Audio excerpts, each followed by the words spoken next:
Yes, we are now recording. Wonderful. So welcome to everybody to the very first of the Ernest Bloch study group meetings. We're absolutely delighted to see you. And I'm going to ask everybody just to say hi, to say your name and where you're tuning in from. And then I'm going to introduce Jessie, who has masterminded this whole program for us. Alex, would you like to start? Unmute yourself and unmute yourself. A way of unmuting quickly is just to hold your space bar down while you're speaking if you're working on a computer. Alex. Okay, Alex Knapp, and I'm here in London, and very happy to see everybody here. Well, for me, it's this afternoon, evening, and for everybody else, it could be any time of the day or night. Thanks. Frank? Yes, this is Frank Geltner. I'm in Southwest Florida in North Fort Myers. Malcolm Singer? Hi, I'm Malcolm Singer. I'm in Willesden Green in London today, and I will be talking about Bloch and Yehudi Menuhin in May. A very non-academic talk, but from a personal experiences with Yehudi about his experiences with Bloch. Looking forward to today very much. Thanks. Judy? Hello, my name's Judy Obrot. I'm also in London and involved with the Ernest Bloch Society here. So hello, everyone. Hi. Eva? I'm Lionel Blumenthal and Eva Blumenthal in London. Lovely. Agnes? Hi, I'm also in London, and Agnes Corey. And if I disappear without saying anything, that's because I have a very, very dodgy internet connection. So fingers crossed. Thank you. Thanks. Edison? Hi, my name is Edison. I am from Lisbon, and in the moment I stay in Algarve, Portugal, and I am a student of the University of Évora, Portugal. Thank you. Robert? Hi, I'm Robert. I'm a cellist in London. Thanks. Joshua? Hi, I'm Joshua Freelander. I am currently in Olympia, Washington. Excellent. And Joshua is going to be speaking to us very soon. Hi, everybody. Sorry about that. Miriam? Hi, I'm Miriam Kramer, violinist. I'm tuning in from London and delighted to see everyone. Unfortunately, I have to leave at 5:30 in online violin class, but I just wanted to be in for as long as I could. So that's lovely, Miriam. Can you put some nice light on you so we can actually see your beautiful face? Thank you. Now, Amanda, hello. I'm Amanda Rupenthal-Stein. I'm calling in from Milwaukee, Wisconsin. Walter? Unmute. Oh, I'm Walter Simmons, a musicologist and critic, and I am currently in Easton, Maryland. Lovely, thanks. Malcolm Miller. Hi, I'm Malcolm, and I think I'm also a musicologist and critic, and I'm in London. So nice to meet you. Thanks. Mark? Hi, Mark Kligman, UCLA, I live in Los Angeles, and I'm a musicologist and ethnomusicologist. Great to be here, and hello, Jesse, to my fellow NYU classmate from many years ago. Thanks. Aaron? Unmute. Hi. Yep. Sorry. Hi. Sorry, I'm a few minutes late. Aaron Klaus.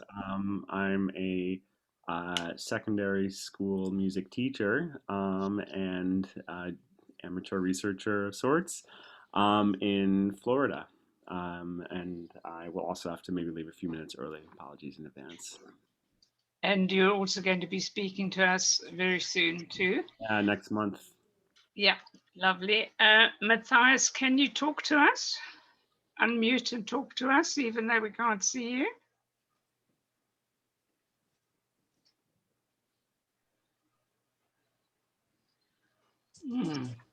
Didn't quite work. And Esther, can you talk to us? If you can hear me, yes, I'm speaking from Jerusalem. I don't think you have any from here. Where are you from? Jerusalem. Jerusalem, oh, fantastic.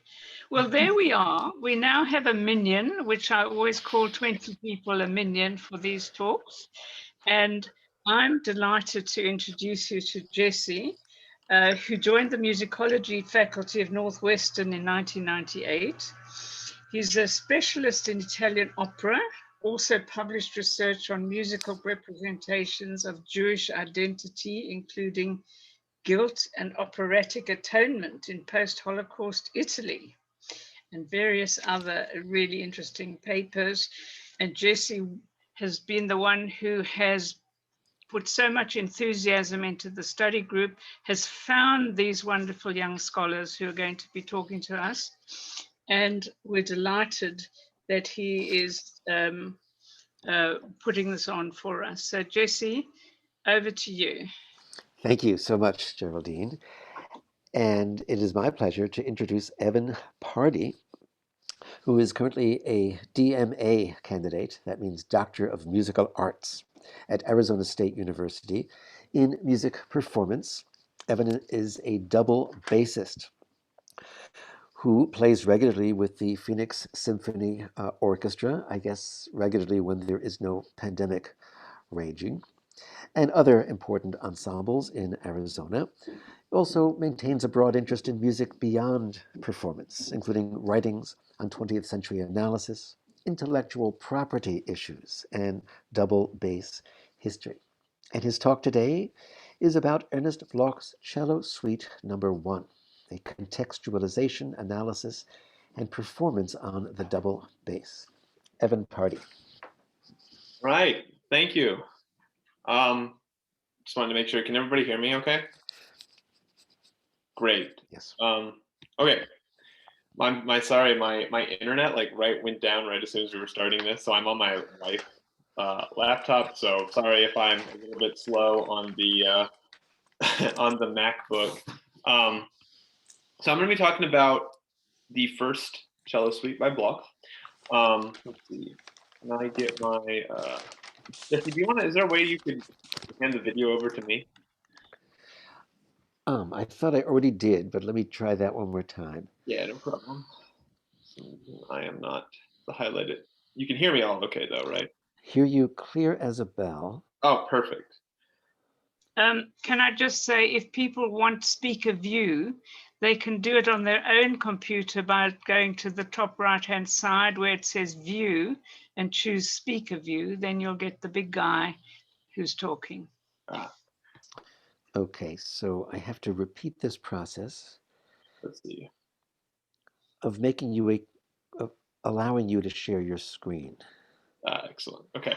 So you're now, sorry, right. You're Zara Pardi, aren't you? Zara Pardi, yes. This is my wife's MacBook. Sorry for the technical problems. No problem. It's, of course, Murphy's Law. You are now co-host. See if that helps you share your screen. That's perfect. Okay, so I'm going to go ahead and start talking here.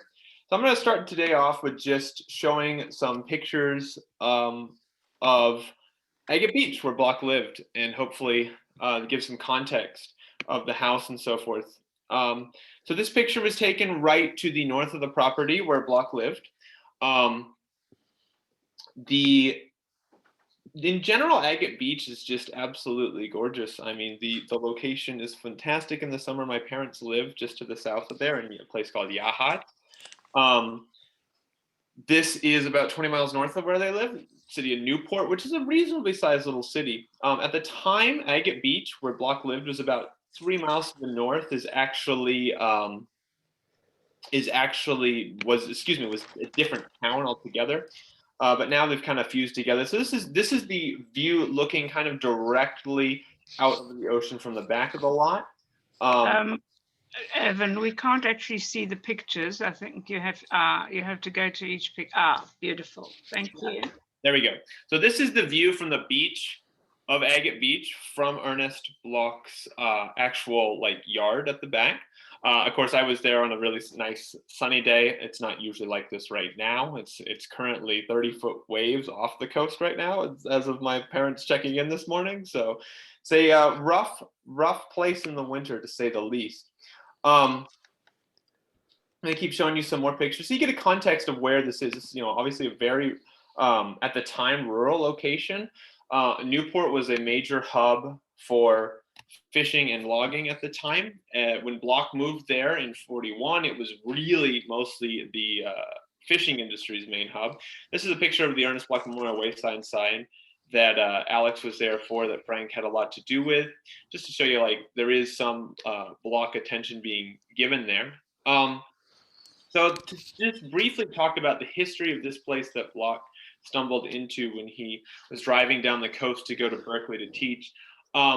Newport, the Highway 101, which Bloch was stranded on and eventually led him to relocating here, was a project of the U.S. Army during the Second World War as a coastal defense mission. Linking the coast was seen as obviously imperative against any potential Japanese Pacific invasion. And the only attack on U.S. soil, theoretically, was actually in a town called Bandon, about 200 miles south of this location on the Oregon coast, by a Japanese submarine. So this was just a fun other fact for you. So this was really, really the end of the world when Bloch showed up here. This was a small town. It's still the home of the Pacific crab fleet right now. If you ever watched Deadliest Catch, the latest episodes are actually in Newport, Oregon. So it still is a fishing hub, but at that time, that was all that was going on in Newport. Bloch's presence was,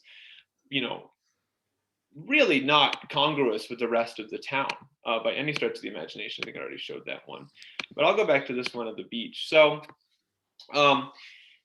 this location was actually first noted in 1778 by Captain Cook, which I think is just fascinating. It was called Cape Foul Weather, well, because it was foul weather.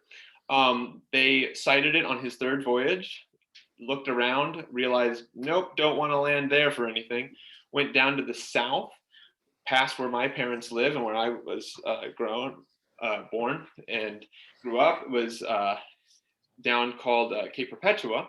And then they went all the way back to the Hawaiian Islands and got the hell out of there because it was really, really stormy. So just giving you a context of this location at the time that Bloch showed up was extremely out there. This was in the middle of nowhere. This was not a cultural hub. This was not anything. This was a rough and tough fishing town that didn't really have a whole lot going for it other than those industries.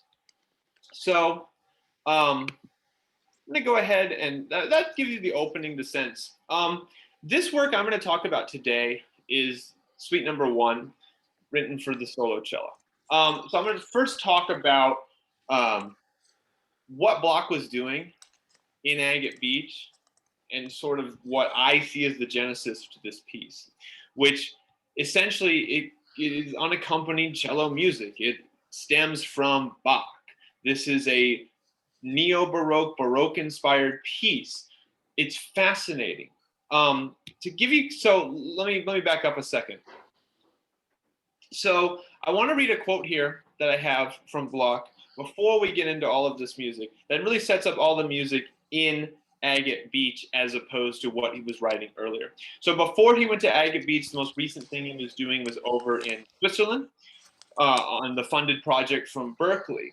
So I wanted to pull this quote that he said in that time period as a juxtaposition for all the works written in Agate Beach. This is about program music. And the key here is that most of the vast plurality of the works written in Agate Beach are not programmatic music. There's no programmatic titles. There's no programmatic movement titles.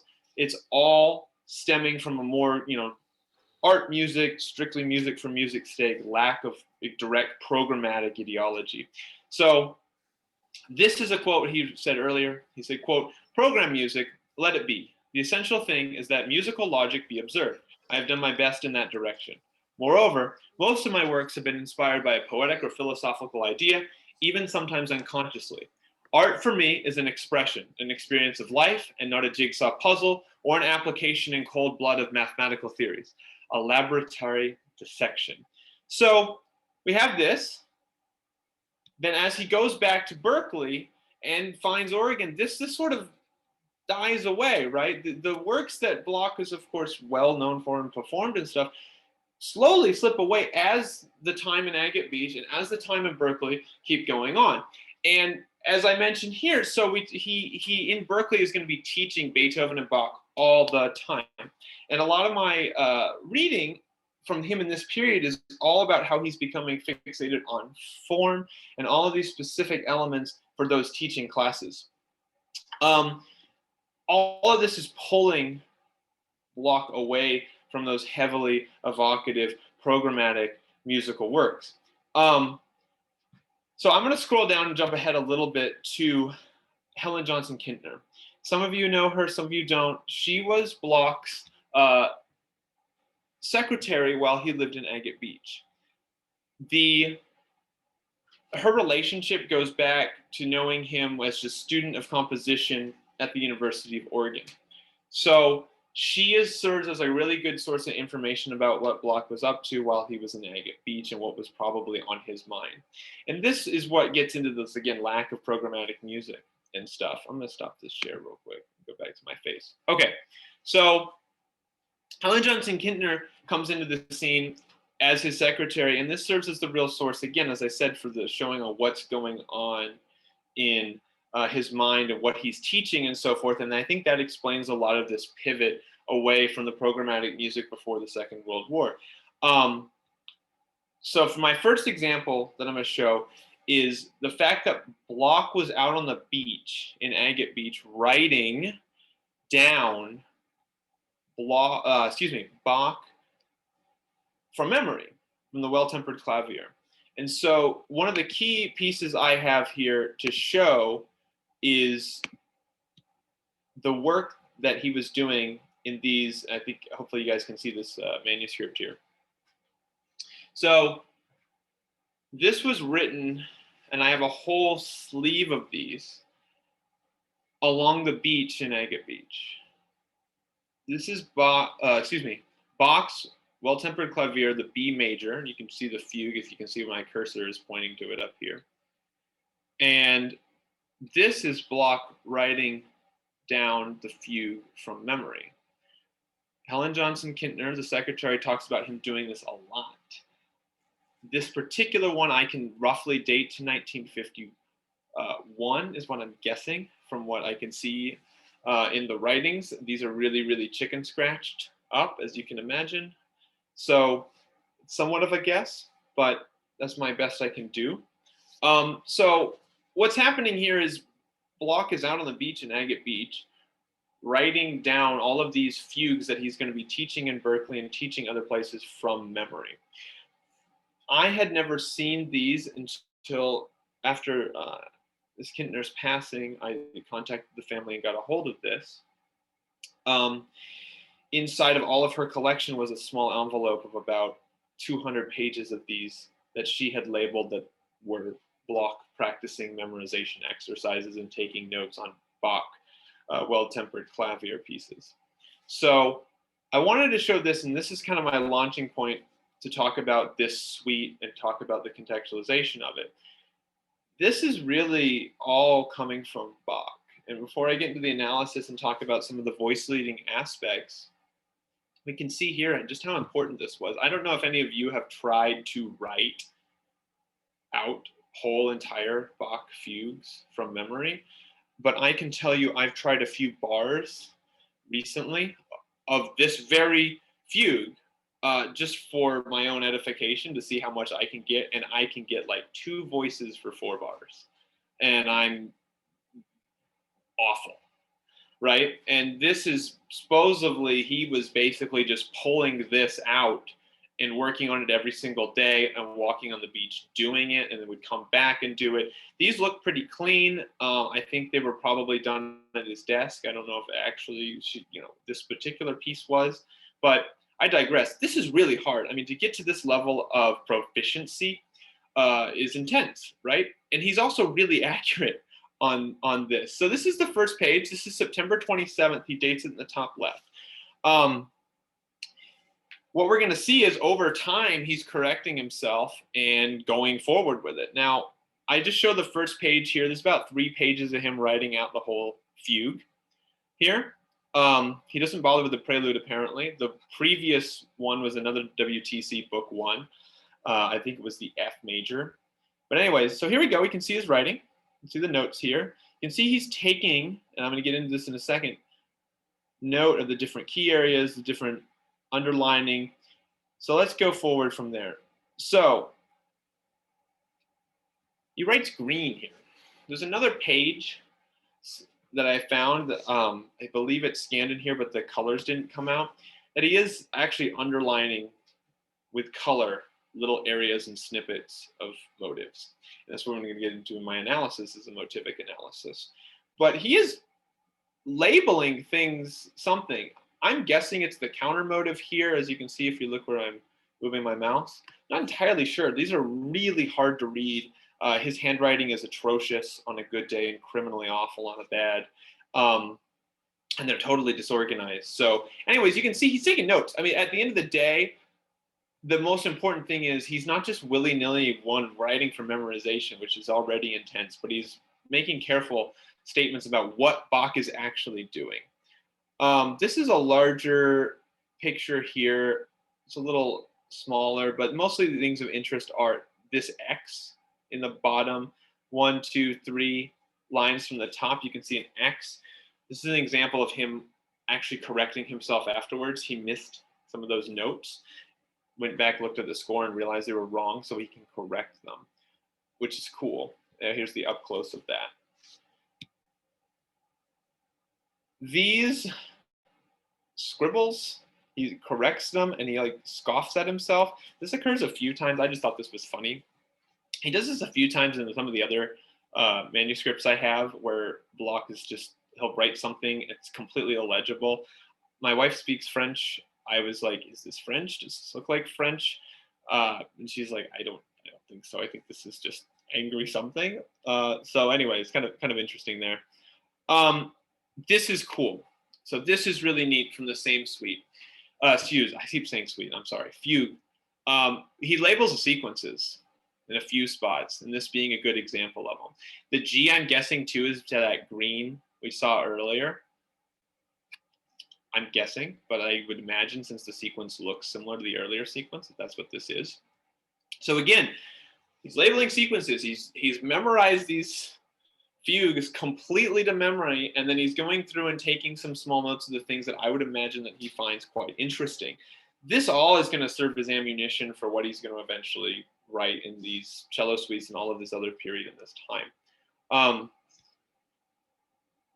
The other thing I was going to say is these TV, which I'm not entirely sure, but I'm imagining these are phrase markings. I can't understand why he would label them TV in particular, or if it's a TR, but either way, these crop up in different spots.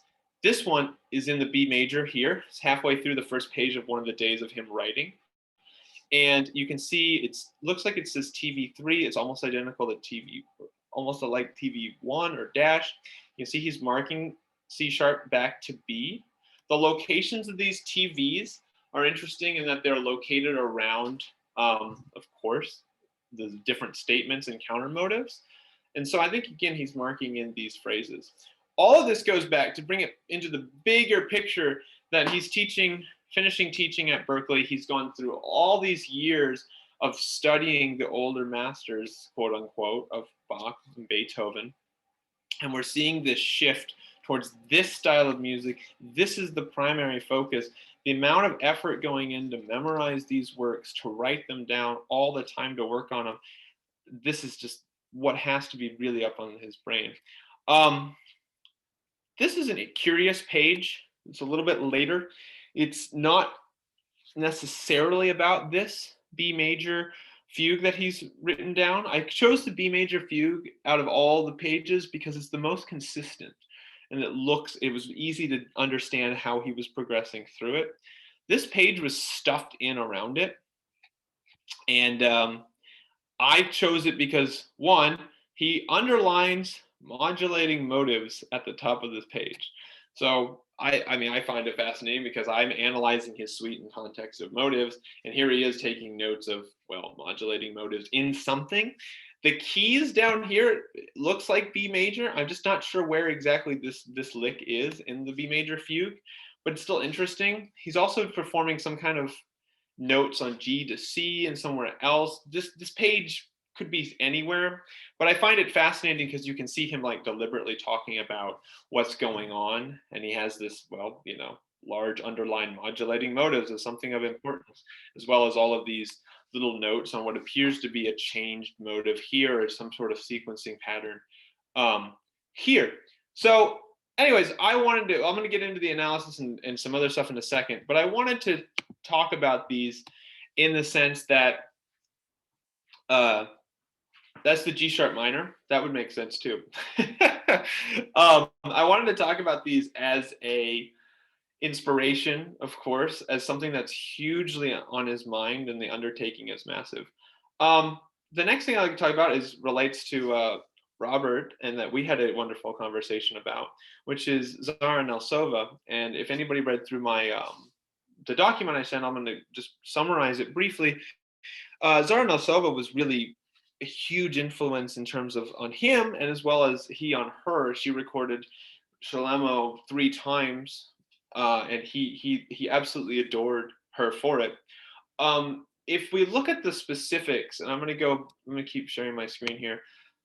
Sorry, I had this all up on my other PC, but I'm going to go ahead and just show you this analysis page and use this as a launching point to talk about expressivity, and I think where Zara's influence possibly was. Robert and I had a discussion just about how intense she was, how really focused on music she was, but that she was always coming from the composer's intent, that she understood and was a wonderful vessel for them. But she was also an extraordinarily expressive player. And these suites were written for her, though there's a story with the third one not reaching her and it lacks a dedication. This one is dedicated to her.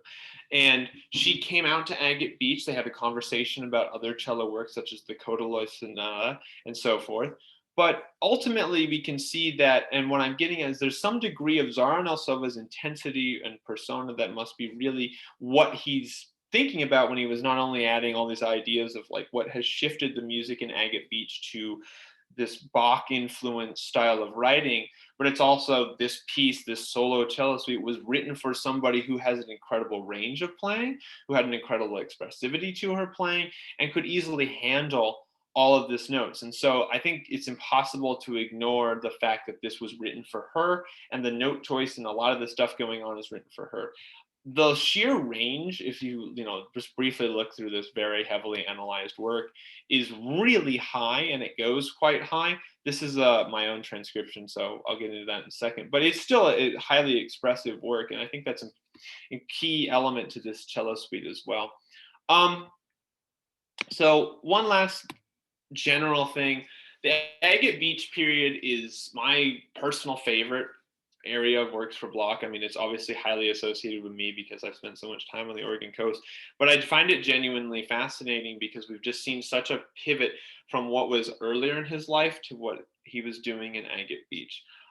There's even examples of him writing a 12-tone row in some of the other works. And so we're seeing this huge change in style. And I think as a just concrete evidence for that, looking at him spending so much time working on Bach has to be as part of it, as well as the other influences like I talked about, the lack of program music, the shift away from that. So let me go ahead here and get into the nuts and bolts of the cello suite. So these were written at towards the end of his life. They represent, in my view, a culmination of this attempt to really get a voice as well as understand Bach by writing something for solo instrument, like the hardest of all ways to get across harmony, hard to get across melody. You have just, in this case, 4 strings. It's really, really tricky. Obviously, I mean, if any of us have tried to write music, it's much easier with the piano. You get all these notes, you can establish harmonies, you can, great, all possible. Not so with a violin or a cello, or as I'm doing, cannibalizing it for the bass. It's you just have this instrument. So I think the challenge and the fact that he really hadn't taken on the challenge before must have occurred to him at some point toward, later in life, that, hey, maybe I need to take this on. I've been studying Bach. He has all of this unaccompanied music. He had to be aware of it. I think some ways it would be, considering Zara knew and was like well versed with Casals, and Casals' recordings of these cello suites obviously were very, very popular. That might have also been a factor. We know from Helen Johnson that he had an extensive record collection and listened a lot. So I think potentially he listened to Casals, and that could have also influenced these. But ultimately, the elements of the amount of study of Bach that he's done, this shift in his own compositional mindset, and then also the challenge, the uniqueness of an unaccompanied suite for an instrument, is kind of, in my personal view, the pinnacle of being able to be a composer, to have clear, articulate ideas on a solo instrument voice and make it sound like something, is really hard and fascinating. So I'm going to use that as a preference to what I'm about to show you, which is my analysis of the first movement of the cello suite. I have arranged it. But now's a good time to give a brief note about what it is you're looking at. So my other laptop has the original on it, and I don't have it right now, but the original's in C. I've moved this to G. So I'm going to share in a little bit an audio recording of me playing, and I play bass, so it's been arranged for the bass. So there's been a few things that had to get moved. Most of it I'm playing at the same pitch of the key that I've moved it to. So I moved it to the key of G. I'm going to analyze it in the key of G for continuity for my dissertation and so forth. So we're just going to go ahead and look at it in the key of G. Just trust me that all the notes are there. They've just been moved. So anyways, let's take a peek at this, and I'm going to start to talk about what he's doing and use this as a way to contextualize not only this piece, but a lot of the pieces that were going on in Agate Beach. So let me get started here. This is my color-coded motivic analysis. I'm going to break this down in a second, but I'm going to quickly talk about note choice, what notes are used and why they're used, and there's just a lot of interesting ideas going on, so I'm going to break it down slowly. So first off, you can see I attempted, when I initially started looking at this, and even later on, to really give what key is going on here, what's he writing, and obviously there's this G minor to start and so forth. And you see this E flat over G minor again, C harmonic, D harmonic minor, A minor. It goes back and forth. This style of putting chords on things, obviously you can do that to Bach, and it works out. Whether, of course, Bach wasn't thinking of it like that, but it still works out. This type of analysis fails pretty quickly. I tried it again in the A prime section here, as I'll get into form before that. But G harmonic minor, G Dorian, G harmonic, E flat, D harmonic minor, E flat, Lydian. And then I was like, well, this is actually a tritone scale. That's kind of cool. This doesn't really help us understand what's going on, because it's, at the end of the day, I don't think he was thinking about these strict chordal motions, as I'm going to get into in a second. However, this piece and other pieces, of course, in Agate Beach, the form of the work is pretty apparent, right? This isn't like, for example, I did an analysis of Meditation of Riek earlier, and the form of that work is very open. It's expressive. He's going for this very, very melodic, this wonderful cantor style of violin writing, right? But the form is not always so chopped and dry, if that makes sense. So in this case, there we go. Sorry, it stopped sharing.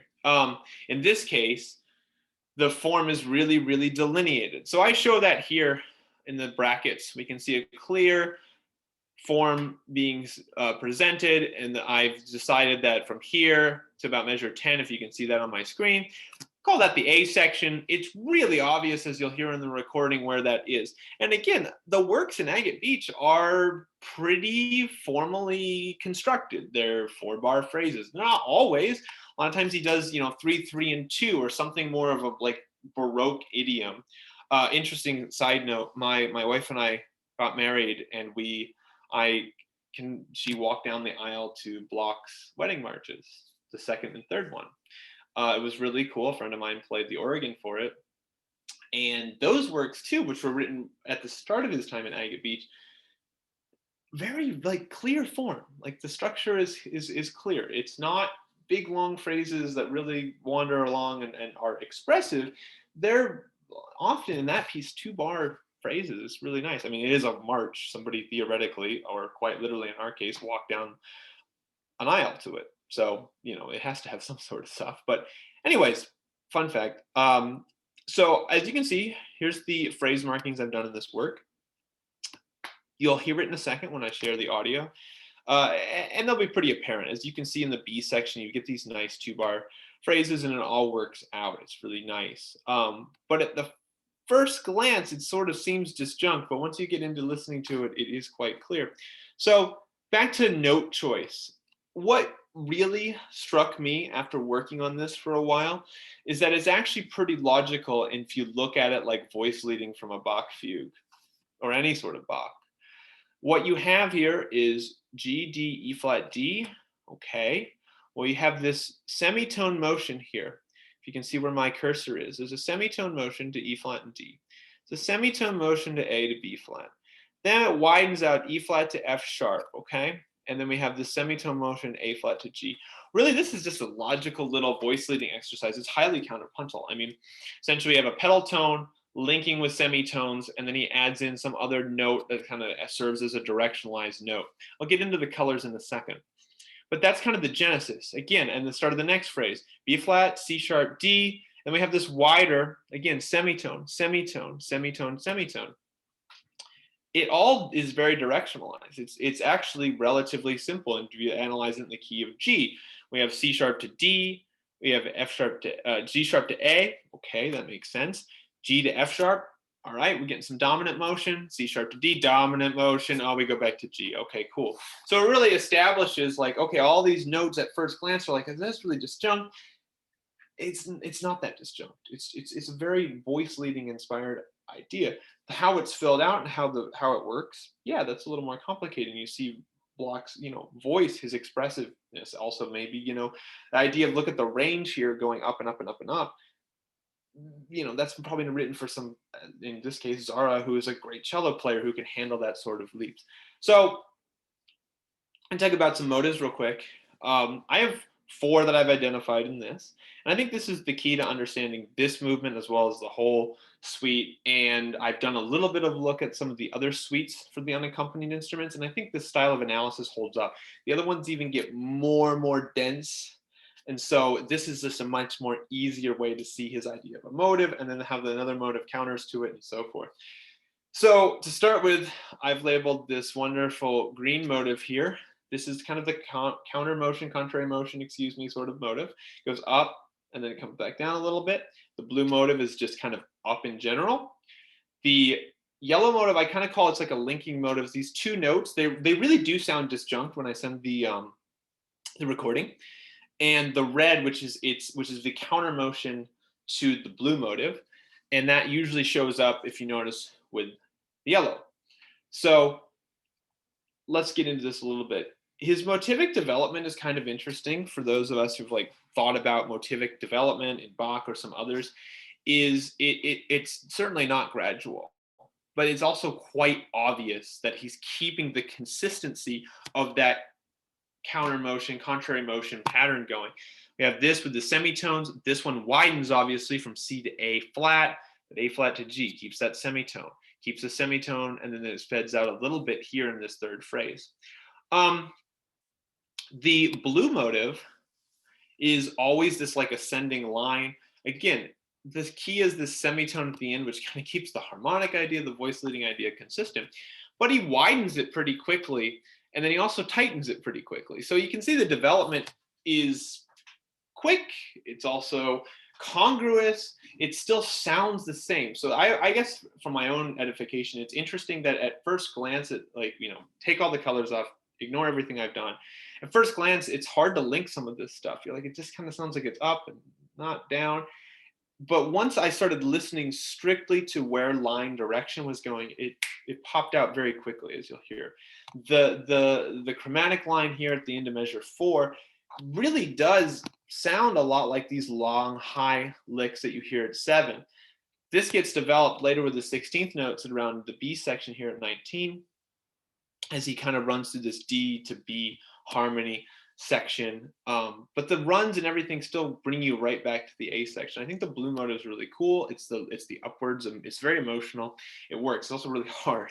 From a sheer playing this on bass standpoint, this is where it gets into nightmare range. Well, playing all cello music on bass is hard, but especially something like this, which was, you know, written for somebody who's really good at cello. So it's easier when it was written for people who are beginners at cello, not experts, to play them on bass. The yellow motive is the linking one, like I talked about, and the red one comes back down. It too, like the development of the red into different like augmentation and diminution forms is also really neat. The addition of the triplets comes into it as kind of the first statement of that triplet feel. And on the A prime section here, it's always linked to with the red. I think one other interesting point that I found about this piece, that I've found a couple other examples, which I could talk about some other time, is he uses the tritone as his own version of the dominant. So as opposed to going D to G, if you notice, a lot of these phrases end in a tritone. It's a tritone is his way of saying, okay, this is my like sort of dominant feel back to the key. Just something I found of interest. So real quick, and then I'm going to send an audio file. You can listen to me playing through this. There's a few sections here where you can see the influences of sequencing, and this one's right here, where these colors all smashed together, and here as well. So I've analyzed these interestingly in terms of this green counter motive is actually what forms the bottom as it moves in inversion. So that inversion gets started in the B section, which makes sense. It's being developed.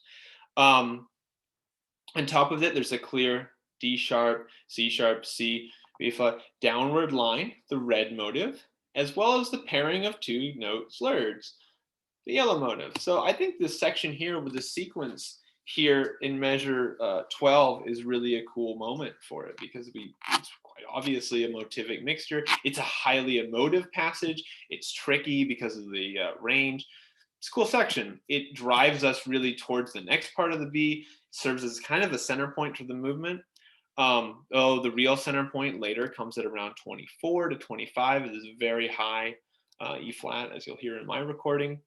But yeah, so the motivic mixture that does happen is really interesting and unique. So all right, let's see. What we're going to do here is I am going to share my recording as a BandLab file. All you have to do is in the chat, click the link, and we can all listen. You'll have to listen to it through your own speakers, but we'll, you know, say, give it a few minutes, and I'll, you know, come back and say, I think it should take just a few, like 4 minutes to listen to. Let's see.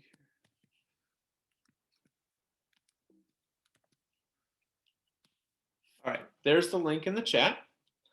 Let me know if there's any issues. That should bring you to my recording. I will give you one small warning, is that this audio file uploaded to BandLab, like an easier way to share it with everybody and so forth. You'll hear there's a few like little clipping in the audio. I'm sorry for that. When my final production version gets done here in a few, I'll have a nice audio. But just for now, ignore the little audio poopy sounds that happen in it, all right? Try to... Evan, if I could just interrupt for one moment. You're sure that we're not going to hear complete cacophony as 21 people are listening to this at the same time? Keep yourself muted and just listen to this in your own speakers on your own time. So this is what we'll do, is click the link. I'm going to say in 4 minutes, everybody like come back to this page, Zoom page, and we can talk about what you heard. And just keep yourself muted, listen to it. And let's start that 4-minute timer now. And I'm going to mute myself, and then I'll unmute myself. No, I can't. Sharing sound on Zoom is like a nightmare. We've tried this in some of my other classes that I was using, and that's why I'm sending it as a link via BandLab. This way works. Yes, I will turn my screen to the score here. Where did it go? All right. And then I'll scroll down through it as I play it. So let's all mute ourselves, and then we'll come back in a few minutes, okay? In 3, 2, 1.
All right, we get a chance to listen to that some. Cool. So, yeah, as you can imagine, the range on the bass is a little bit tricky to execute, to say the least.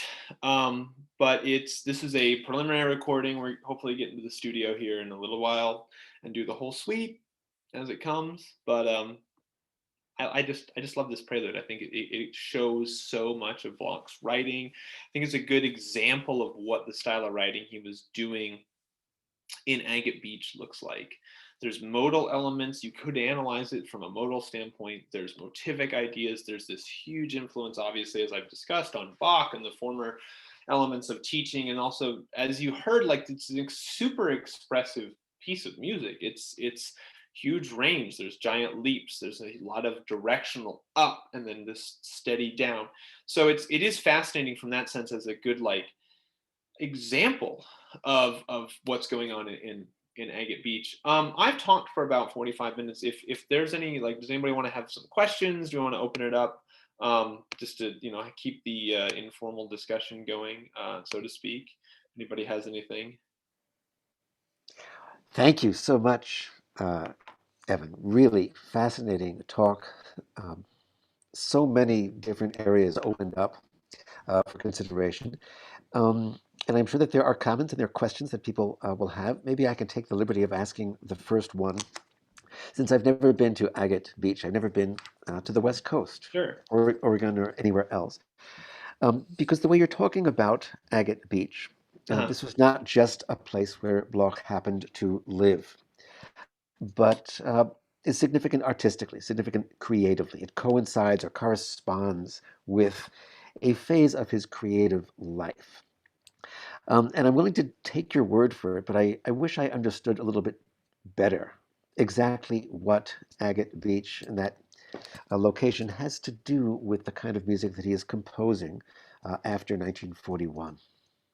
Yeah, this is something I've thought a lot about, and I think there's a few aspects. One, we know throughout his life that Bloch was a huge fan of nature, right? I mean, like from the photography evidence of, like, you know, the pictures of the trees and naming the trees, you know, Beethoven and Mozart, right? We have that evidence. We have the time that he's been in the Southwest as some other fascinating evidence of like a connection to the natural world. I think too, the accounts from Helen Johnson Kintner, the secretary, of his just prodigious amount of time in nature and in that space. Also, interestingly, like the amount of agates in Agate Beach that he collected and had like a rock tumbler going. I just think that's just funny because agates in Agate Beach. My parents hunt agates all the time out there, so it's a good spot. I just think the spatial choice, right? This deliberate choice in that time to go to the far side of the world, pick your first permanent real residence in a town that is a rough and tumble fishing logging community with essentially, no offense to Newport, you know, but there's not, at that time it wasn't like a cultural hub, right? It's very different now. It's a wonderful, vibrant coastal community that I adore with my whole heart, but it wasn't that at that time period, right? So I think those elements and how much time he spent in that space, as well as like the look that, if anybody have Helen Johnson Kintner's wonderful book, where you look at how much time in his journal he's talking about that elements of like being in nature, walking, collecting things, working on stuff. It's impossible to separate that. There is writings from other people, other scholars, of course, that, you know, there's this idea that after the Second World War, Bloch was changed, obviously, from his own ideology about, you know, his identity, of course. I'm not certainly an expert in that area of Bloch or researched it as much as I focused on the Agate Beach years, but I think that is part of it. But also this deliberate choice to, you know, treat Agate Beach like a hermitage must have influenced him, must have chose this idea of like, I'm out here under no pressure. There's no pressures in Agate Beach for a composer. There was for the Dungeness crab guy, but not for a composer. And so that was where this introspection, this look back at Bach specifically, as I was talking about with these huge amount of memorization exercises I have proof of, that you know, maybe the space was part of that. Does that answer it? I mean, it is a somewhat, you know, loose connection, right? It's a hard one to say, like, I wrote, you know, the trombone Sinfonietta or stuff because I was in Agate Beach, right? Or like that exactly. And it is a tenuous link, but I guess my point would be, because of that hermitage element and the time and the love of nature, that I don't think there's natural influences in this work or any of the other unaccompanied suites in particular. I don't think they're like oh, he's thinking about the ocean in this movement. I used to, but I don't really now as I've really garnered it. But yeah. Well, I wonder if I can share, some of my own reactions to this. Please. He's by the ocean. The ocean is eternal, or at least extremely ancient. Agates on the beach are eternal. The cliffs have been around for millions and millions of years. And maybe this has something to do with his thinking about eternity or music of eternal significance, the great tradition of which Bach is emblematic, his own thoughts about his own relation to that great tradition. So maybe there are, in fact, some slightly more specific notions that we could connect to the music he's writing, the move away from programmatic inspiration and towards abstraction, as again typified by Bach and Bach's fugues, Bach's suites, and so on. Maybe others have other ideas about this. Evan, do you want to field your own questions or comments? I'm sure other people have yeah, please. things to say. Fine. Any Quick comments question here. are good. Go ahead. Hi, Evan, lovely to see you. Nice to be. Your thoughts again. I mean, melodically with Bach, I mean, yes, and it's nice to see. Thank you for pointing out the appoggiaturas and the voice leading, which is clearer as a result of your coloured explanations. But Bach suites are a prelude followed by 5, 6 dances. All of the cello suites are the same structure, and the violin partitas and sonatas are the same. Of course, composers, if they're going to write solo music for strings, they've got that enormous shadow over them. But it strikes me in this, I mean, he's written a prelude, and there's an allegro, there's a canzona, and there's a last movement. You could say the last movement's a bit like a jig.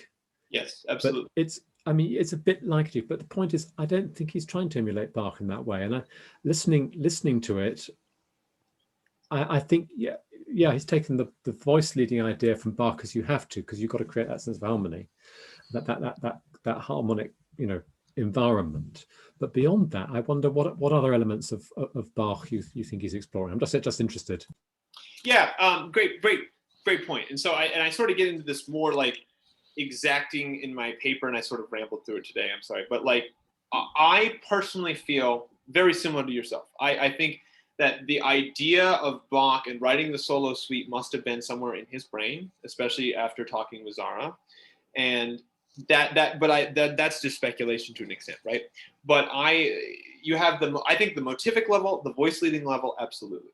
The choice of the movements and so forth, yeah, I agree. I mean, as I said in the paper, like it's not exactly, but it's almost like he's picking and choosing, right? I mean, I think the last movement is a jig element, right? The rhythm is impossible to ignore, that it feels jig-like. But beyond that, and beyond the like conscious choice of a structural cohesiveness where you can clearly hear the phrases and the phrase endings, no, I don't think there's like a whole lot of other Bach elements. I don't, for example, there's no allemande rhythm in the second movement. There's no allemande direction. For, other, in terms of the prelude too, from a strict, say, keyed movement pattern, right? Thinking about the second Bach cello suite, right? Where you have like G, and then it moves forward, and then that opening motive gets compressed. Excuse me, the opening arpeggio gets compressed, and you can sort of hear it. I don't think he's following that form that intensely. I just think the overall like zeitgeist idea of Bach is into a lot of this writing, especially as I showed, like in the motivic ideas. Does that make sense? So I guess I'm saying, like, I agree with you in that sense. It's not a direct emulation, but it's like, Bloch seasoned with Bach. It's the flair is there. So yeah, but yes, I agree. Like, there's not a strict, it's not a Sonata de Chiesa inspired 6 movement suite Baroque Bach style. It's a 20th century, whatever it is, take on it, right? So does that make sense? Are we? I guess we're sort of in agreement about it then. Thank you for that. Were there other comments or questions? Agnes Corey, it looks as though you have something to share. Yeah. Can you hear me? Yes. Okay. Well, I'm afraid I didn't listen. I didn't dare to click on that link. It's too high tech. However, A lot of viola players play cello, the Bach cello suites on the viola, and that's not that difficult because the cello and the modern cello and the viola have the same tunings, just one octave apart. So I'm interested of the challenges you had, because I understand you played this on the bass now. Yes. Am I right? You played the Bloch cello movement on the double bass, which I didn't hear, but I understand that's what you did. Now, the double bass is tuned differently from the cello. So I'm wondering about the challenges you had in playing this on the double bass.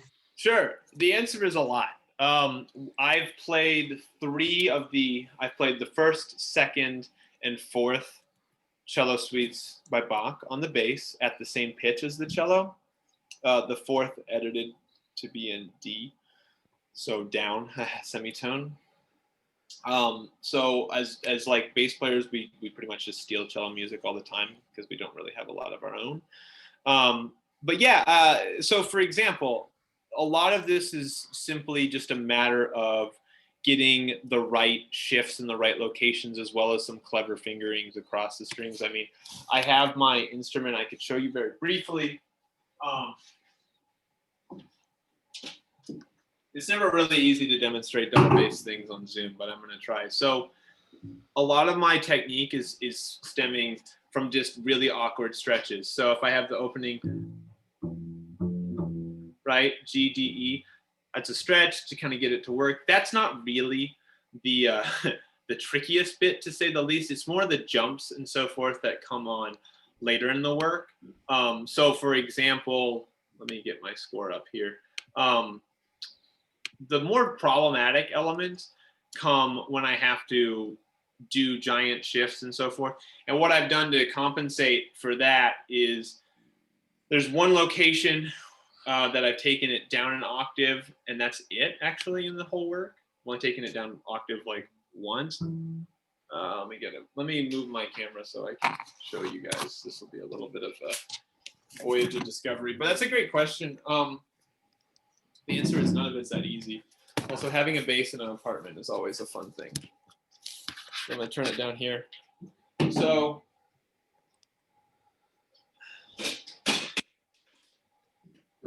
you have this element of when I have the sequences in the higher parts, there's just a lot of ungodly hard shifts, and that's kind of the key. But the one phrase I did take down an octave is you have this G sharp, and that occurs if you look at your score in the work at 24 and 23. Now, if you look on the recording, this edition I left because it's my analysis. I actually take that down an octave, so you have this A, right, and then G sharp. And then I take it down.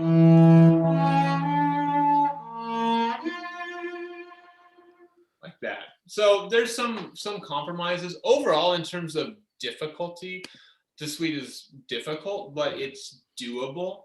The positions just require a lot of use of, say, the thumb as an anchor point, if that makes sense. But yeah, I actually know somebody who did this suite on viola here at ASU, and as you say, I mean, it lies pretty well. It doesn't lie as well, and mostly it relies on me having very logical fingering. So anyways, if that answers your question. Yeah, and very well done. Thank you.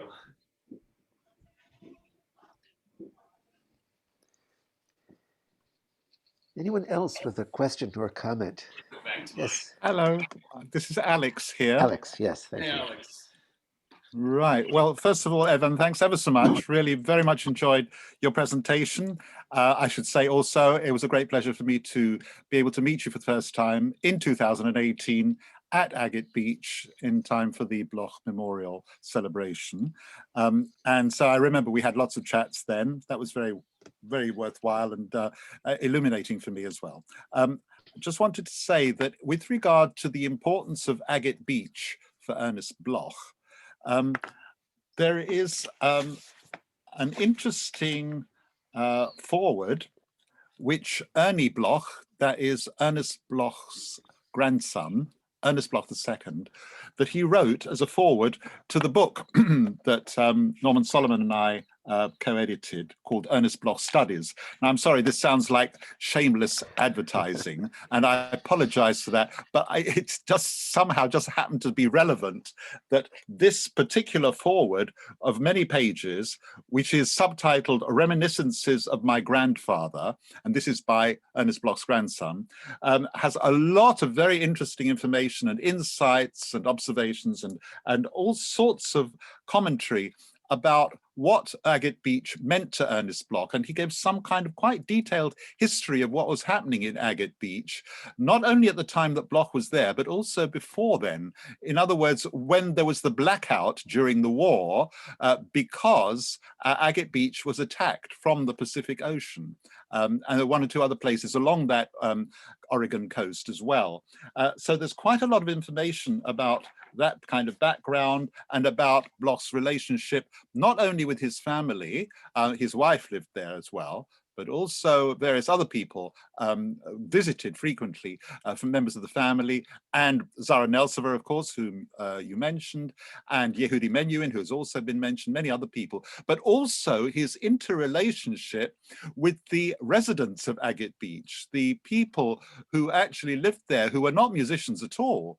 And he had a very warm and thriving and lively relationship. He used to meet people on the beach, and he used to go looking for agates and chatting with them.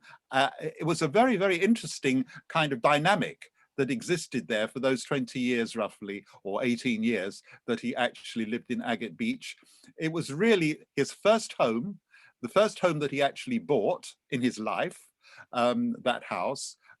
Been there, it's really an extraordinary vista over the ocean, very beautiful and very compelling, and also very close to hillsides and forests and mountains on the other side, opposite the sea.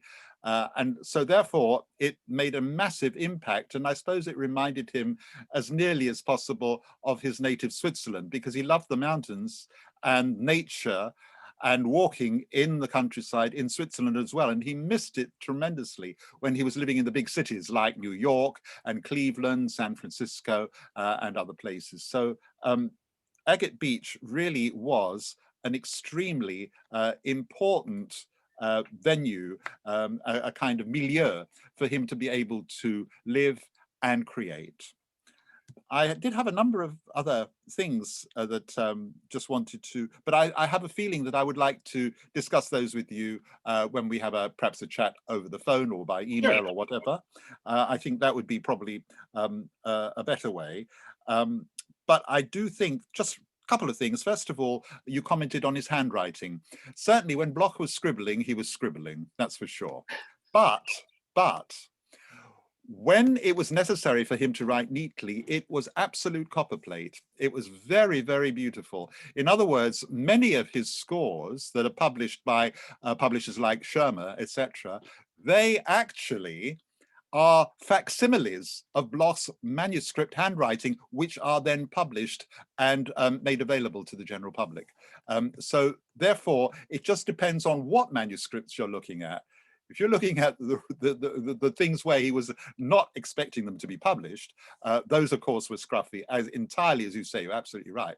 But the scores, I think, if I'm right, the violin concerto and some of the big orchestral pieces that were published officially, commercially, those actually are incredibly neat and very tidy and very easy indeed to read. A thing that we could discuss another time would be about formal structure. You talk about this in the Agate Beach works, and it's absolutely true.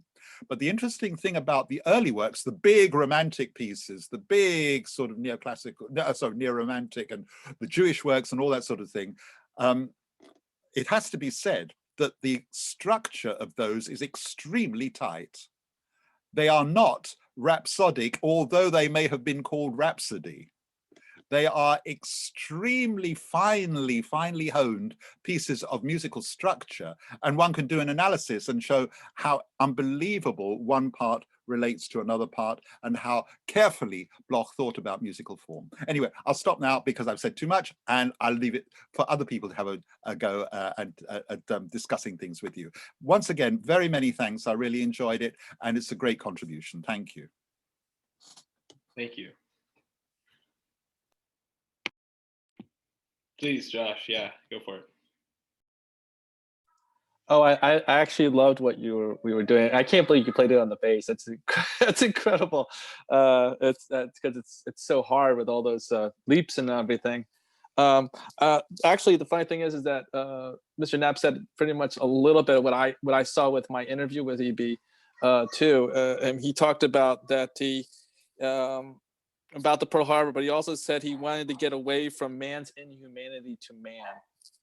Mm-hmm. So, I mean, that was something that he really, and I think also, I haven't gone to Agate Beach. I know I live not that far away, and I hope to go there very, very soon. Hopefully maybe this summer if everything starts getting better with COVID and such.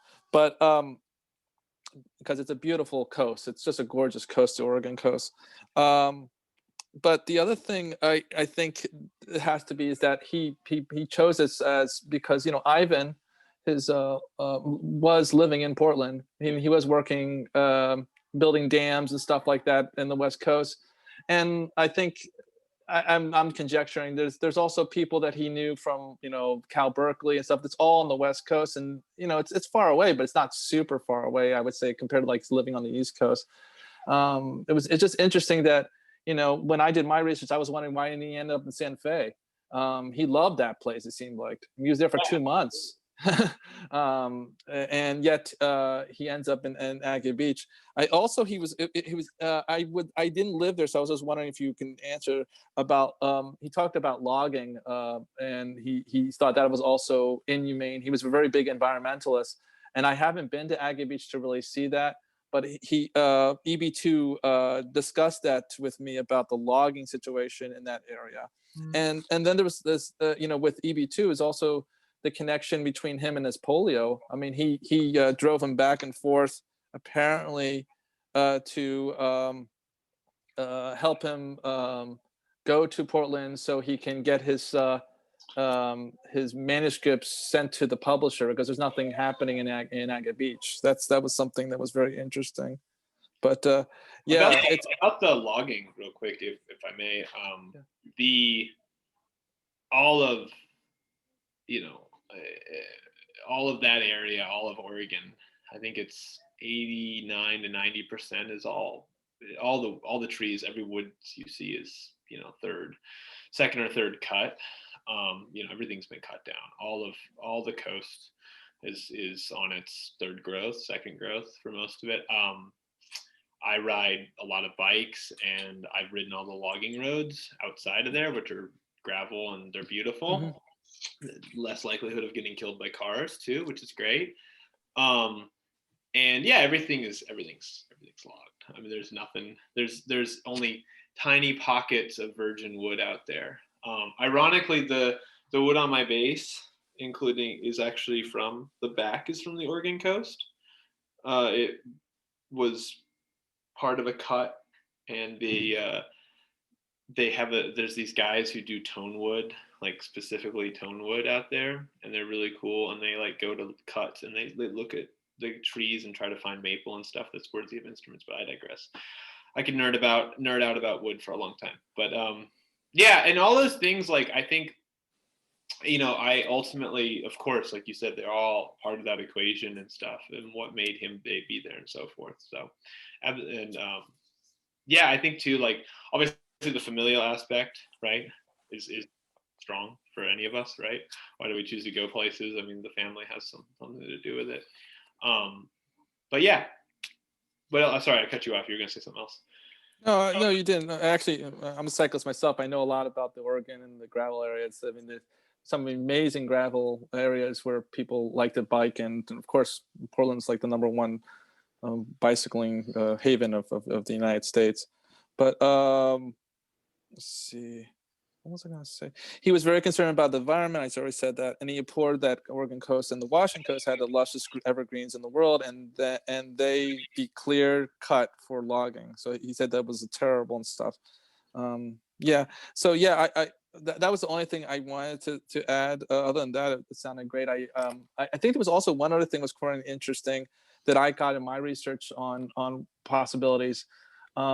His relationship with Marguerite was very strained in some places. I mean, what I got in my interviews from all three, which was just shocking, was the infidelity that he was consistently having with other people. And I was wondering if being in Agate Beach, being so far removed from everyone, he can't get into trouble. So I'm not saying that as a situation, but yeah, I commented on that in my dissertation draft. I've commented on it. I think Alex would maybe be able to chip in more, but I believe we discussed this in Agate Beach in 2018, but there's no continuation of that trend for the later part of his life. Am I correct in saying that?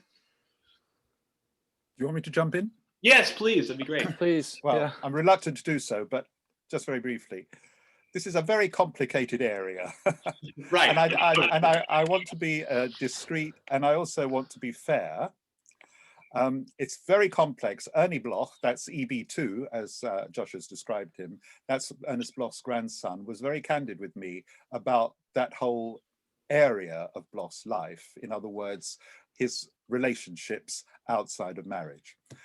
So I think all I would say at this point would be that his relationships did continue well into the Agate Beach period. In fact, I'd hardly dare say that I did actually meet with one of his rather later mistresses. I won't say which one, but she told me a lot as well about her relationship with him. And yet Ernest Bloch never left his wife. He never wanted to leave his wife. He wanted her there because for some reason, he felt that she was the real rock, the real sort of pillar of almost of his life. She somehow, in spite of everything, and I'm talking about what he said, I'm not making this up myself, what he said, that she was really somebody who he couldn't bear to dismiss out of his life altogether, although he spent a lot of time away from Agate Beach and with other women. So I would say that it's complex. I don't want to make any kind of judgments about it because there were all sorts of reasons why this whole scenario developed, and it developed right from even before Bloch was married. It was even at the time of, well, or at least the time of Bloch's early marriage years. The problems started then, and they continued right the way through. But he wanted to stay with Marguerite as his wife, and she was willing to accept this, and that's very interesting too. Why? That's another whole story. But I just don't feel I should sort of go into that right now. So the question about whether Bloch was keen to live in Agate Beach in order that he shouldn't have, as it were, the distractions of the outside world was perfectly true, perhaps, in terms of music making, because then he could really live his music, live it to the full, and compose in a way that he wanted to. And he didn't feel that he wanted to join any particular movement or create any kind of style that was the Ernest Bloch style. He didn't want to teach his students to be his disciples. He didn't want any of that. He had some famous, wonderful students, but he wanted them to be themselves. He was very keen on that. And that continued, as you have said quite rightly, about his time at the university, further south in California. But as far as his private life was concerned, he had many, many, many visitors, and not all of the females were certainly intimate relationships, but some of them were. And so therefore this was part of his scenario, and he justified it to himself. And it was very much the kind of something that was not acceptable, but it was understood at that time in a way that now it would be very much frowned upon as being misogynistic, perhaps. But I don't think he saw it that way at all. So one has to try and understand it from his perspective without necessarily making any justifications or indeed any judgments. Right, right. And I think too, in that sense, I know Helen Johnson Kintner said like her relationship with him was nothing like that. So I understand. Yeah, right. I gather that there was no sexual content to their friendship, but it was a very close friendship. Oh it yeah, really was. Absolutely. Yeah, and I use her heavily. I mean, she was the source. Her family, when she passed, I reached out to them, and that's how I came across these Bach memorization exercises in the flesh, as it were, because of her keeping them. After I would like to recommend her book to those of you who haven't looked at it. I really do think it's amazing. You know, a real personal memoir, written very honestly. I don't know whether I can find it quickly, the reference, but at any rate, I do think that it's something that is really hugely worth looking at, because it gives you a real slice of life. And Johnson, yes. The Ernest Bloch I knew, the Agate Beach years, and it was published privately by her and her family in Eugene, Oregon. Anyway, it was published in 2009. Really do recommend it. I think it's a wonderful, wonderful tribute as well. It's a great book. Does somebody else have a question? You know, well, I think we have two different Malcolms with something to contribute. Maybe we can take them alphabetically. Malcolm Miller. Ah. To say I'll flip a coin. That was by chance. Well, thank you very much. I mean, it's been a fascinating discussion and a lovely performance. So from an analytical point of view, I just wanted to say, yes, I'm quite interested by what you're doing in the piece. And yeah, without going into too much detail, I mean, one of the things that I sort of think came out also of Agnes's question is that the thing about register, and I'm just thinking about how Bloch uses register might be an interesting avenue to pursue, because what I feel is, you know, there's what you pointed out, these high range notes, you know, creating their patterns, and then the idea actually that you go up to a peak, but then you sort of, I think you that's the peak, the note you had to transpose that you mentioned, but you know. That, I mean, it might be an interesting sort of way of looking at form. I don't know if anyone has done that particular type of analysis, but the idea of this stretching, I mean, one of the things I was thinking on that line is how, to what extent this cello piece represents a sort of continuity with what he was doing earlier on. These sort of very low, dark sounds which come in Shlomo and sort of and other cello pieces, which maybe in this particular piece is not reflected only in sort of one area where he sort of comes right down from the peak and then gets the low note. And I mean, that's something which is not Bachian. I mean, the pedal points might be Bachian in some sense, but this sort of sense of scale, and if you think of mountains and beaches and cliffs, this sort of reaching up feeling, which is part of his style. I mean, that's you know, something which it strikes me as being sort of something which the shape of it is very important to what the music's doing. So that was my thought on an analytical level. So I did, you know, wondered whether you'd explored that and how, to what extent, you know, that might be a. Absolutely. I had, it's something I've written about in context for the second movement, but just wanted to focus on this, obviously this one today. But yes, absolutely. I mean, if you think about it, it's 3.5 octaves is the overall range. So it's huge, obviously, especially compared to a tight, you know, what, octave and a half, 2 octave Bach cello suite. It's huge. So yes, 100%. Yeah, you mentioned he goes really. Oh, go ahead. is there any way that you might quantify it a bit or something?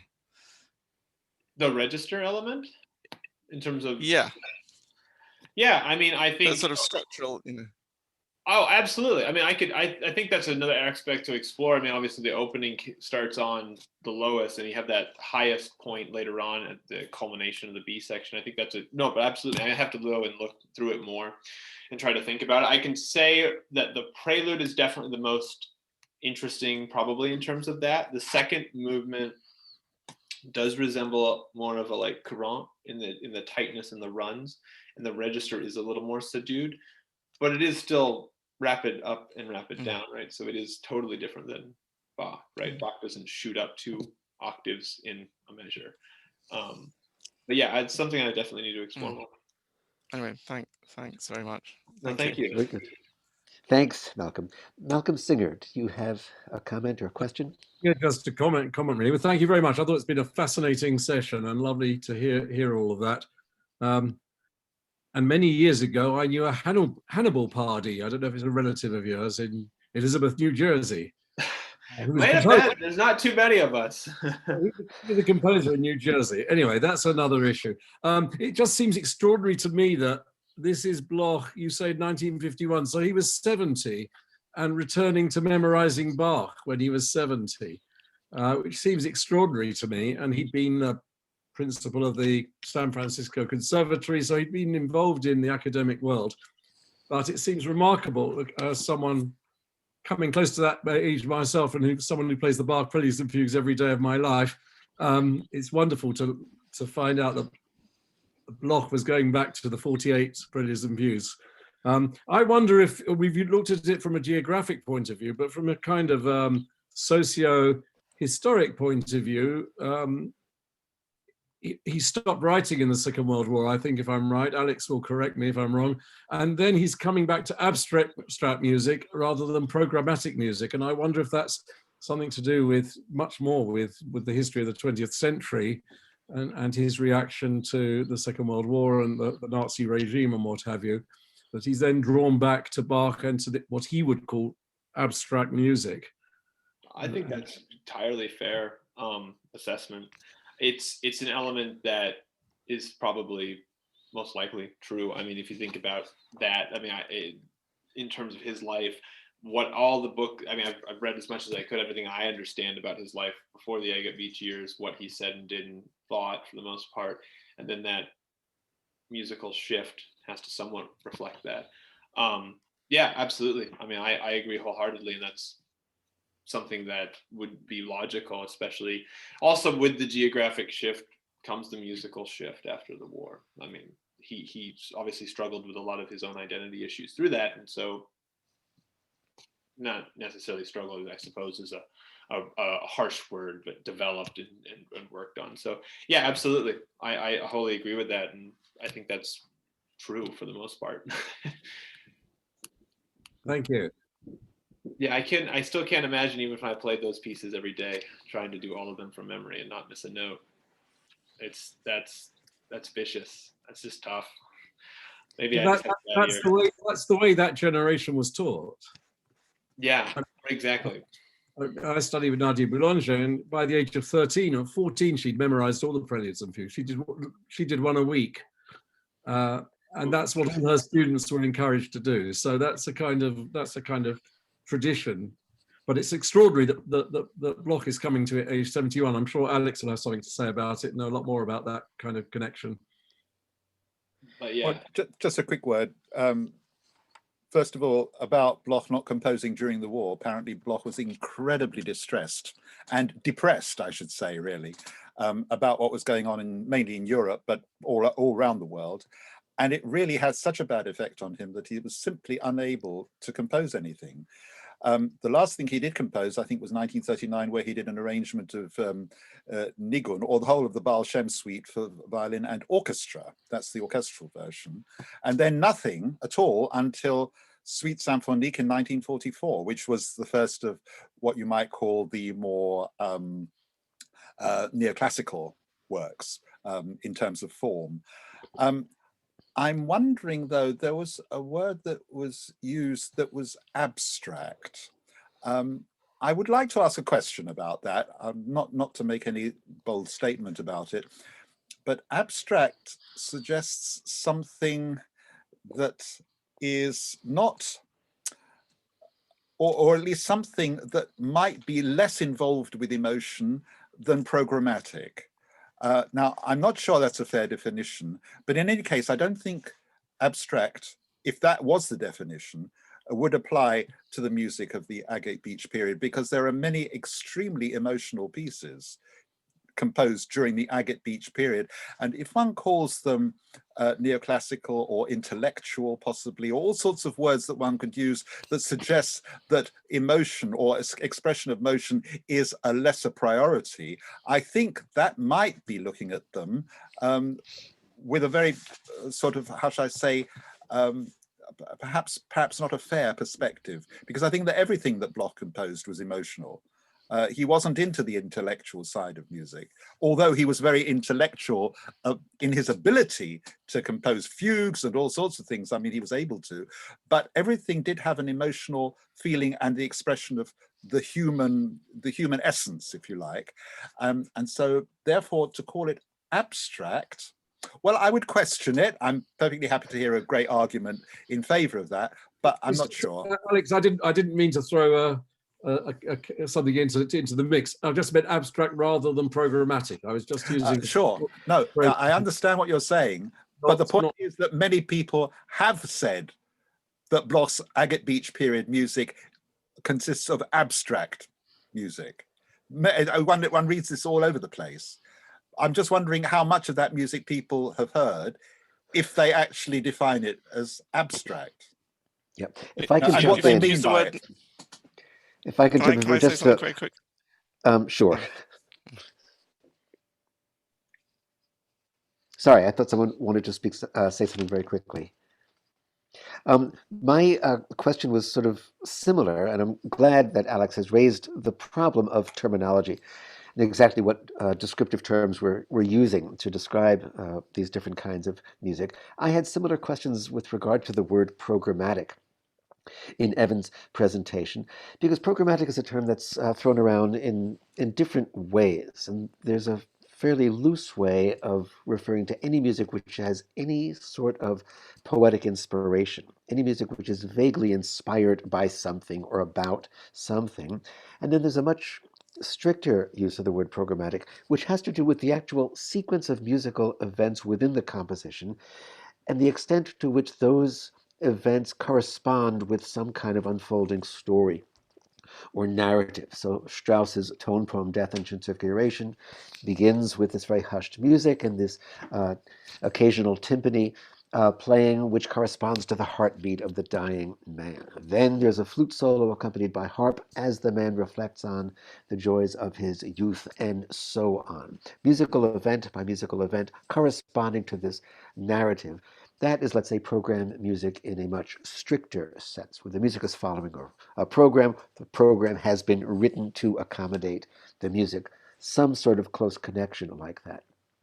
When Bloch, earlier in his career, was writing the music that you refer to as programmatic, like the cortège movement from the Trois Poèmes Juifs, there is nothing programmatic in that event-by-event thing. It's simply a poetic idea of a funeral cortege, and the music gets into that spirit. So I'd be tempted to question the use of the word program music to describe something like that. At any rate, I do think your point overall is quite valid, that he is moving away from music which, it's, at least by virtue of its title, we know was inspired by some image or idea of that kind.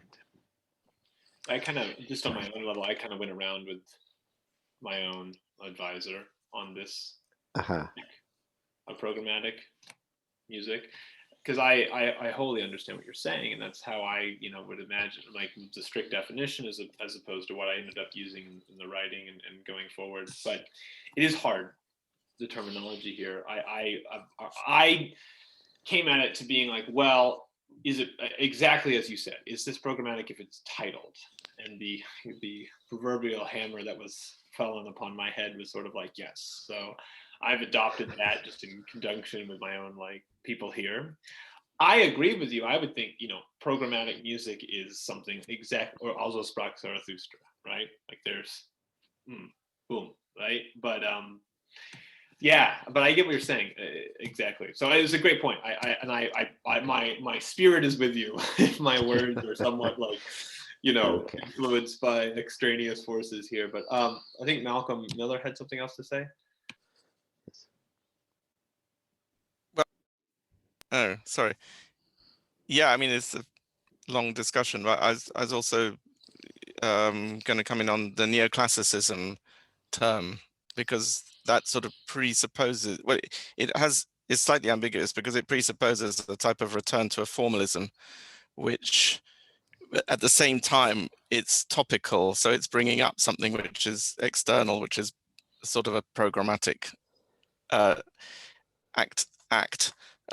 So it's allowed, the concerti grossi and sort of that sort of return to a formal type which was typical of the time, but might have been a sense of detachment, allowing him to detach in a certain way from the extreme emotionalism maybe of the earlier. I don't know whether Alex would go along with that, but that there might have been a different phase in that sort of approach to the emotional world. I personally butted up against with my head of our theory department here, a student of Milton Babbitt's, for what it's worth, that the calling any of this neo anything he objected to solely because he said, well, it doesn't sound like it, so it's not. And so he was taking a much more strict definition of it, for what that's worth. That he's like, well, it's not Stravinsky neoclassicism. It doesn't sound like, neo-Renaissance or whatever we want to talk about. So not my personal view, but at least what I butted up with our own theory department here was like, well, if it's not structurally, this strict definition of like, it sounds neoclassical, it's not. I don't think that's true. And I'm sure, I think you guys would, I think Alex and Malcolm, you likely would agree with that. But anyways, that's just my own, what I've had to deal with in this project, from external forces, not my own spirit, so to say. Thank you. Were there Well, any other questions or comments for Evan? I just wanted to say how great it was to hear the music played on the double bass, and thank you for doing that so beautifully, because it was because I had the music in front of me, and of course, apart from the fact that the key was different, I followed carefully how you'd done it, and it was really, really masterful. So thank you very much indeed for that, and for playing it so so compellingly. Thank you. The project will be hopefully done here in a few months, with higher quality recordings, and then all 4 movements with the key transposed up to G. Of course, I should say too, I'm using solo tuning, so it's actually in A, but I'm reading it in G, right? Bass is stupid, and we're stupid bass players who have to do things that nobody else does. So yeah, but hopefully I'll be able to share all the nice recordings here in a couple months when I get my friend who's an audio engineer to go through it. And with COVID and stuff, it's everybody has the same situation. It's always tricky to get to play. And do you think you will do the other 2 cello suites as well for double bass? Man, I'm okay. I'm sorry. The first one is like so I should say, just for people's edification, I'll type his name in here. My teacher is Catalin Rutaro. He's arguably the best bass player in the world, depends on which bass players you want to ask. Catalin plays like the Mozart violin concerto on bass because why not? Let's just make people angry. Catalin looked at this work and was like, it's funny.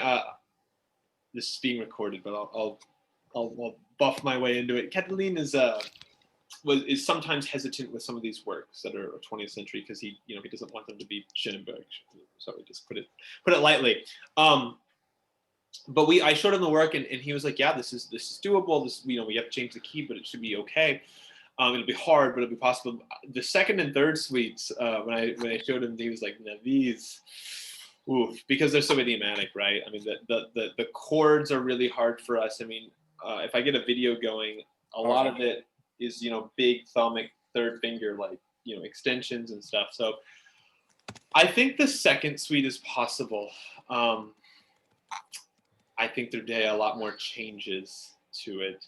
I think Catalin could play any of these, considering he's recording the third violin partita right now, for Bach's third violin partita right now on bass, just down one octave from the violin, which is, I think Max heard me noodling on it, and I was just like, oh my gosh, this is a work. But anyways, so it's possible. I'd like to. I mean, once I can get through this, but yeah, I'm glad you liked it. Oh yeah.